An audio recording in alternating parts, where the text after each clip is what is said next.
You know, there's nothing better than some midweek action. And this year, we're going to get some great midweek games as the MAC is set to be highly competitive in both divisions. And today, we're going to tell you exactly how those divisions will play out.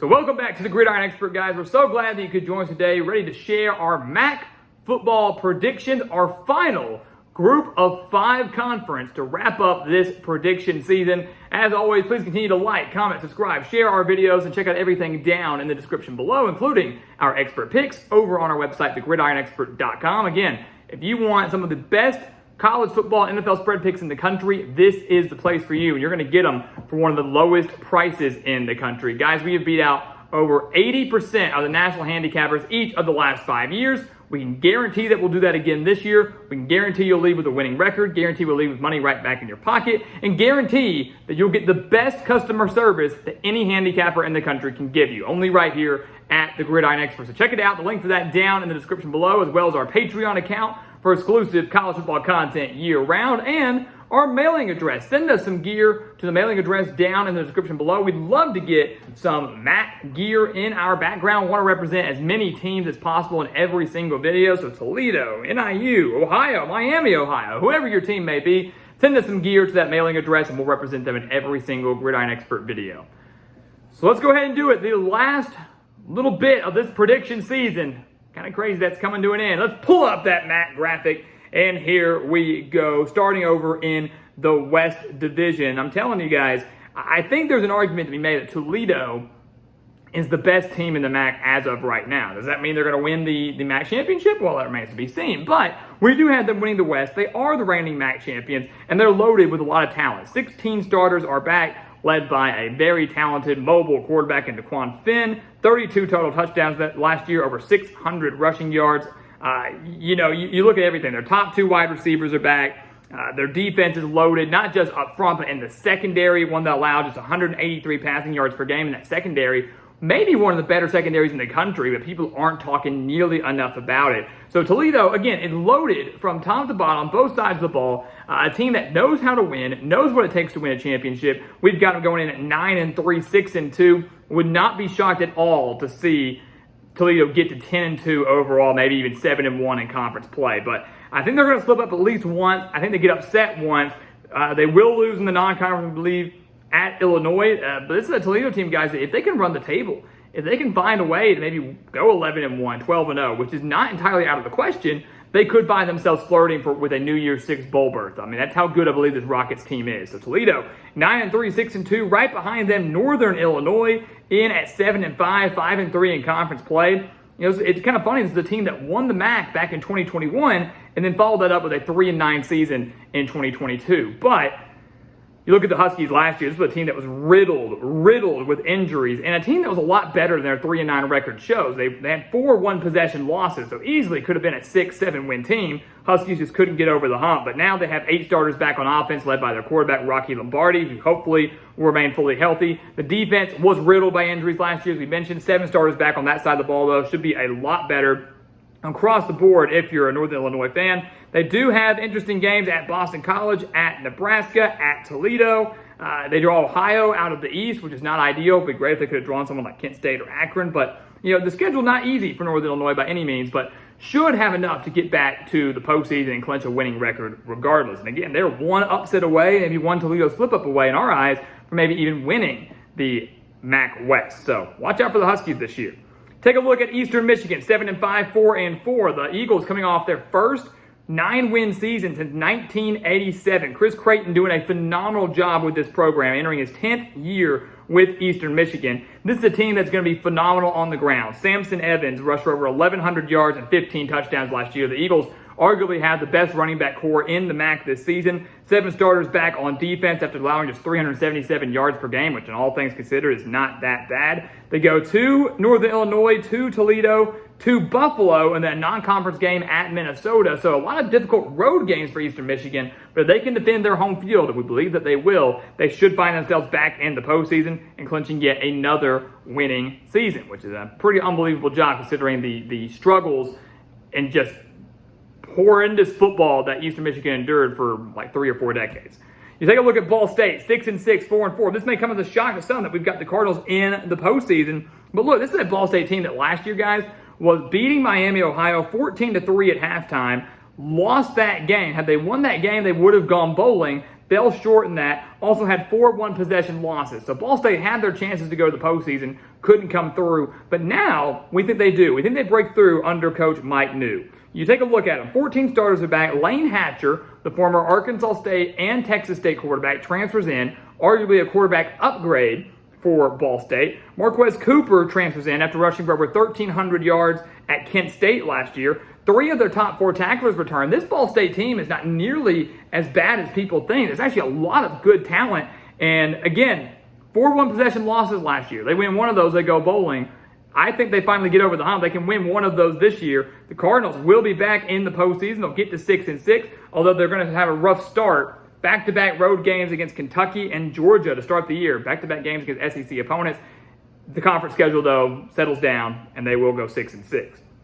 Central Michigan, Western Michigan in at a tie, 4-8, 3-5. You know, the Chippewas, some would say it's a shock to see them back at 4-8 and this low in the conference. But, you know, when you look at their schedule, that's kind of the biggest reason why they're in this spot, right? At Michigan State, at Notre Dame, at South Alabama, one of the better teams in the Sun Belt, at Buffalo, and at Ohio. So Central Michigan got a horrible draw, not just with the opponents they have to play, but the road games that they have to play. They returned Jace Bauer at quarterback, but he's a guy that had limited playing time last year, threw for 1 touchdown to 5 interceptions. They lose their star running back, Lou Nichols. They lose their top 2 wide receivers. Their top 3 tacklers do return to lead a defense that has 9 starters back overall, but don't think that's going to be enough for Jim McElwain to get his squad back into the postseason. The offense is going to go through some struggles, and the defense, despite the experience coming back, not going to be as good as people want them to be. Western Michigan kind of in the same boat here, 4-8, 3-5. New coach in Lance Taylor. 8 starters back on offense, 2 starters back on defense. Hayden Wolf does transfer in as an experienced quarterback from Old Dominion. That's huge for them. 3 of their top 4 pass catchers also returning. So Taylor's going to have that offense grooving. It's an offensive mind. He's going to have it going pretty quick. It's the defense that's going to hold the Broncos back this year. The reason they're going to have that losing record to go along with a road slate that includes games at Syracuse, Iowa, Toledo, and Mississippi State, playing those opponents in a span of 4 to 5 weeks. 4 of those games in a span of 5 weeks. So just a brutal stretch for Western Michigan, and not going to be able to recover much from that. So Toledo wins the West. Over in the East, Ohio gets the win there. Ohio won the East last year, was in the MAC championship game, and I firmly believe that Ohio would have defeated Toledo in the MAC championship if their star quarterback, Curtis Rower, doesn't go down. If he's healthy for that game, I think Ohio beats Toledo in the championship game. Bobcats searching for their first conference title since 1968. They went 10-4 last year regardless, beat Wyoming in their bowl game. They won 8 of their final 9 games. But now you look at this team now. Curtis Rourke is back. He should hopefully stay fully healthy. Seiya Bongera is back. Over 1,000 yards last year on the ground. Top 2 wide receivers are back. 9 starters total offensively. 6 starters are back on defense. If they can fix their secondary, one of the worst in the country after giving up 286 passing yards per game, Ohio will find themselves back in the championship game and a shot to clinch that first title since 1968. You can see that we had them going undefeated in conference play. The Bobcats certainly playing in the weaker of the 2 divisions within the MAC. Draw a very favorable conference slate, drawing Central Michigan, Western Michigan, and Northern Illinois out of the West. So avoiding Toledo, avoiding Eastern Michigan, avoiding Ball State, 2 of the cellar dwellers in Northern Illinois. Great cross division for Ohio. They may struggle in the non-conference, but should dominate in conference play, which will get them back to the championship game. Miami, Ohio, right behind them. I really like this team. I really do. Brett Gabbert returns at quarterback. He was injured last year. Should come back fully healthy, returning to form. But don't sleep on Avion Smith as well, who kind of stepped in for Gabbert. Played relatively well. Ended up being the leading rusher for Miami, Ohio last year. He's going to play a major factor one way or another with his Red Hawks team. But 7 starters back on offense. Gabbert, one of the better quarterbacks in the conference. 9 starters back on defense after giving up just 22.6 points per game. One of the best defenses in the conference this year. I fully believe in Chuck Martin to continue to get the job done with Miami, Ohio. Again, the talent is there. This is a bowl team last year. Clinched that win, comeback win over Ball State to get to the bowl game before falling to UAB. Should find themselves a little bit better this year in the overall record mark. Get them with a winning season, 7-5. Buffalo coming in at 6-6, 4-4 overall, owning the tiebreaker in conference play over Bowling Green. The Bulls are maybe the sneaky team this year. Like if you're looking for a possible dark horse in the MAC that maybe could come out of nowhere and surprise, I might be picking Buffalo. I really like this team and what Maurice Linguist is doing with his squad. 7-6 last year. Cole Snyder returns at quarterback after throwing for over 3,000 yards and 18 touchdowns. Ron Cook and Mike Washington both return at running back after each rushing for over 600 yards. Sean Doyak had over 147 tackles last year on defense, returns the leading tackler to lead a defense with 5 starters back. So this Buffalo team not nearly as bad as people think or want to make them out to be. I think the Bulls, again, we think they could be that sneaky team. We're not going to peg them as that. But regardless, should get back to the postseason, should get 6 wins. Again, they open the season at Washington. That's not ideal. Then they have to play at Wisconsin. Then they have to play Liberty. That's not ideal either. But they get through the non-conference. They should be able to manage their conference slate relatively well. And the Bulls, again, going back to the postseason under Maurice Linguist, not too bad. Bowling Green, underneath them, they made the postseason last year, their first bowl game since 2015. We think they fall just short of making a return trip to a bowl game this year. 8 starters back on offense, now going to be led by Connor Bazelak, the former Missouri and Indiana quarterback. So, maybe even a quarterback upgrade for Bowling Green. Huge for the Falcons offensively, but the defense is what's going to hold Bowling Green back. 5 starters are back. Gave up over 30 points per game last year, gave up over 420 yards per game last year. Schedule does them no favors with road games at Liberty, Michigan, Georgia Tech, Miami, Ohio, and they have to host Toledo out of the West. Bowling Green, again, they're one upset away, one ball bouncing the right way for them to get back to 6 wins and back to the postseason, but I think they fall just short, but they will be very competitive as indicated by their conference record. And then in the bottom of the MAC, no surprise maybe to many, Akron and Kent State. Akron not at the bottom of the conference though, 3-9. We do believe they win 2 conference games. This is a team, guys, that went 2-10 under Joe Moorhead last year, but had 5 one-possession losses. Akron was a much better and much more competitive team than people realize. Now 8 starters are back on offense, led by the quarterback in DJ Irons. 7 starters are back on defense with their top 4 tacklers returning. This is an Akron team that, no, they're not going bowling. No, they're not contending for a conference championship, but they're going to be a lot more competitive. They're no longer going to be a team you can just look at and go, oh, automatic win over Akron. They're going to give you everything they've got, just like we saw at the end of last year. Akron gets 2 conference wins, 3-9, escapes the cellar of the East because that title goes to Kent State, who will now be under a new head coach in Kenny Burns, coming over from the running back coach at Minnesota. This is a Kent State team that is the least experienced team in all of college football, the most inexperienced team in all of college football. They do not have a single starter back on the offensive side of the ball.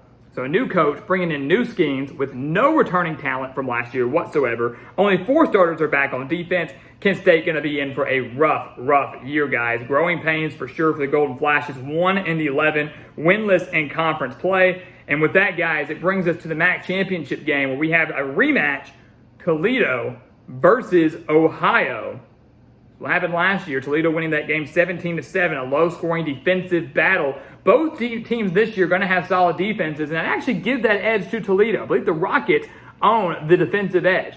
However, I think Ohio owns the offensive edge. And I said at the beginning of this video that had Ohio had a healthy Curtis Rourke in that game, I believe they beat Toledo. We can't predict injuries. We don't know what's going to happen, but I'm going to bank on him being healthy.